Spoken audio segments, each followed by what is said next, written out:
aba bakobwa bavutse ari impanga ku buryo bisanze banafite igitsina kimwe. Wumve ati Abby ndetse na Hansel uburyo umubiri wabo uteye biratangaje ugendeye ku buryo basangiye ibice by'umubiri bibagize. Wumve neza ibibera mu isi. Aba ni abana b'impanga bavukanye buri wese afite igice cyo hejuru yihariyeho, nyamara hasi barafatanye. Bafite imitwe ibiri, ubwonko ni bubiri, uruti rw'umugongo rwihariye kuri buri umwe. Yewe muri bo buri wese afite umutima we, nyamara umutima wa buri umwe afite upompa cyangwa se utera amaraso mu mubiri wa buri umwe mu buryo bwihariye, bidasabye ko unyuza amaraso mu wundi.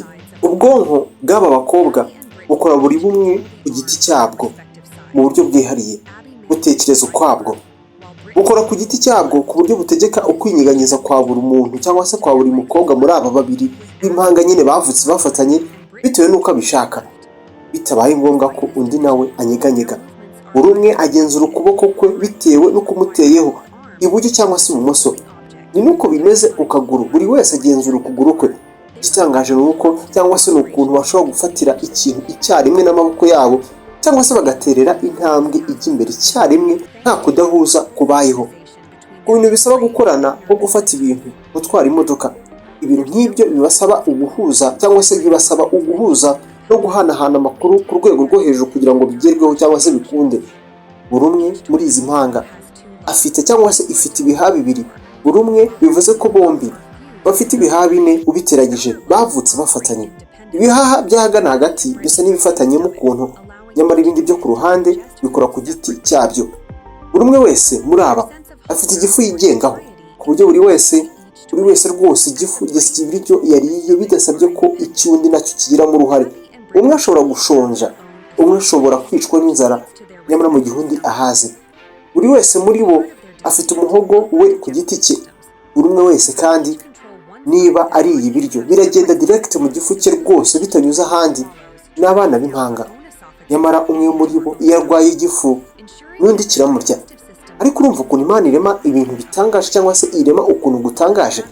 Umwijima n'umwe ku buryo wagiye ukora icyo twita nko gukweduka mu burebure, buriyongera mu ngano kugira ubashe gufasha abantu babiri. Ni impanga, abana bavutse bafite igice cyo hasi basangiye nyamara hejuru batandukanye.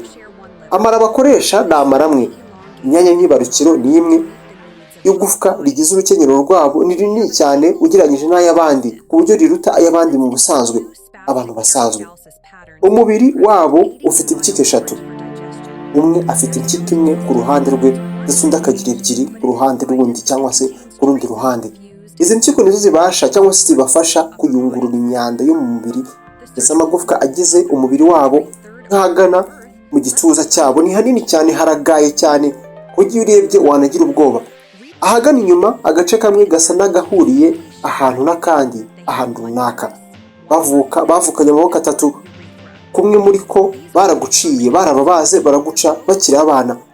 Iyo urebye ubona wagira bafite urutugu rwa gatatu kubera ako kaboko nyine baciye. Bafite nyababyeyi imwe, babyarira hamwe, ihagarikira hamwe.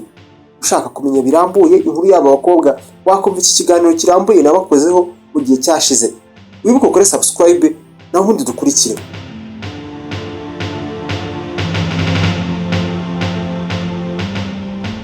Uyu munsi ushobora kwicara ukikomanga mu gatuza ugendeye ku byo wagezeho, imyaka ufite cyangwa se ibibazo wanyuzemo n'ibindi. Warangiza ukikomanga mu gatuza uti nta kintu ntarabona. Mbaye nitonze kugusekamo gake, gusa nanone amakuru atari meza nuko nta muntu umenya byose.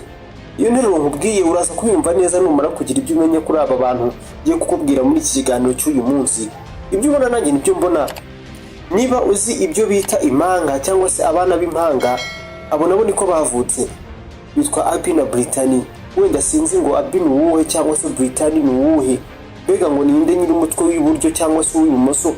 Ariko ndabizi neza ko nawe uramutse ugiye gusuzuma hari ibintu byagutungura kuri aba bantu. Ni abantu babiri bavutse bafite igihimba kimwe ndetse n'amaguru amwe tudasize n'amaboko. Bagira amaboko abiri natwe twese, ndetse bahuje na bimwe mu bice nk'iby'ibanga cyangwa se by'imyibarukiro igitsina.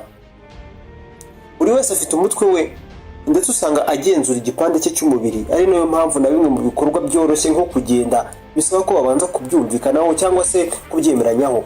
biragoye cyane ko wamubwira ngo vayo hano umwe muri bo wenda yifitiye ubute ngo bipfe gukunda. Bisaba ko bajyanirana bakagira igitekerezo kimwe. Muri iyi nkuru itari ndende reka dukomoze kuri izi mpanga. Nibiki wazimenyeho? Ese ibikorwa byo kubyara ndetse no kuzashaka umugabo ko zumva zibishaka, ese zibivugaho iki? Iyo zivuga kuri iyi ngingo bizagenda gute? Ese iyo umwe muri bo ari mu rukundo cyangwa se bakaba bamukunze bigenda bite cyangwa se bigenda gute? Ndumva nifuza kubamara amatsiko. Ibi byababayeho ni ibizwi nka conjoined twins.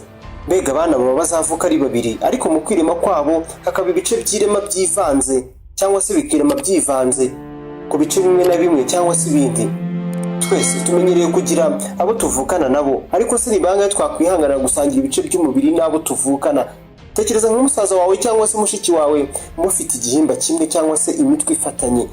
Wenda byakugora kubyumva ari ibisanzwe cyangwa se byakugora kumva ari ibisanzwe, ariko aba ngaba bo ni kenshi bifuza kuvuga ku nkuru yabo. Urebye ibyo uri kubona, buri wese afite umutwe we bwite, nyamara ibice birimo igihimba, urukenyerero n'amaguru udasize n'imyanya y'ibanga byo barabisangiye. Na zimwe mu ngingo z'indani muri twe hari izo bahuriyeho, nubwo buri wese afite igifu cye, ibihaha ndetse n'uruti rw'umugongo rwe bwite. Ni ibintu ushatse wavuga ko biteye ubwoba utarahura nabo. Basa naho bafite imibiri ibiri itandukanye, ariko nanone igahurira mu gitereko cy'imbavu. Ubwo aba bana bavukaga, ababyeyi babo banzuye ko iyo byarashobokaga abaganga bari mu batandukanye, ariko byazaga naho iki kitari igitekerezo cyiza icyo gihe, kuko umwe muri bo yari bupfe ntabeho. Bitegereze nawe ukuntu bameze. Birumvikana ko kubaho neza kwabo cyangwa se kwaba bombi byose bishingira ku gukorera ibintu hamwe, kuko buri wese agenzura buri ruhande rw'umubiri ku giti cye, ku buryo n'ibikorwa birimo kugenda bibanza kubasaba kubyemeranyaho.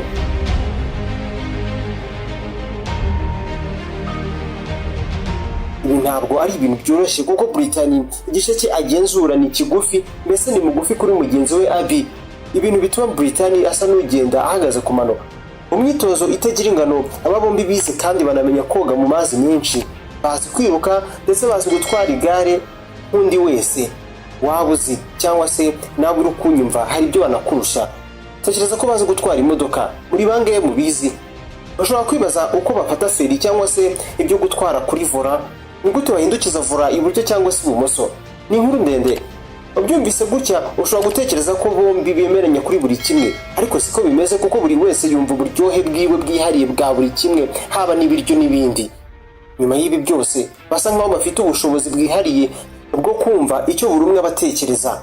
Ahazaza habo ni ahantu baba bagomba cyangwa se byagombye kumvikanaho ibizahabamo ndetse n'ibyo bazakora, kuko nko mu kazi iyo bahembwe bagabana uwo mushahara nk'aho ari abantu babiri. Bishobora kuba ari byo bavuze ubundi ngo babiri muri umwe, 2 in 1. Bombi bizera ndetse bifuza ko rimwe bazashingirwa bagakora imiryango bakagira abana n'ibindi nk'ibyo, ariko ntibakunda kubivugaho kenshi muri rubanda. Niba bitanarahindutse bakaba barakoze ubukwe ahubwo, kuko iyi nkuru yanditswe mu 2020. Mu 2012 hari ibihuha byavuze ko Brittany yaciye mu rukundo, nubwo aba bombi babihakanye.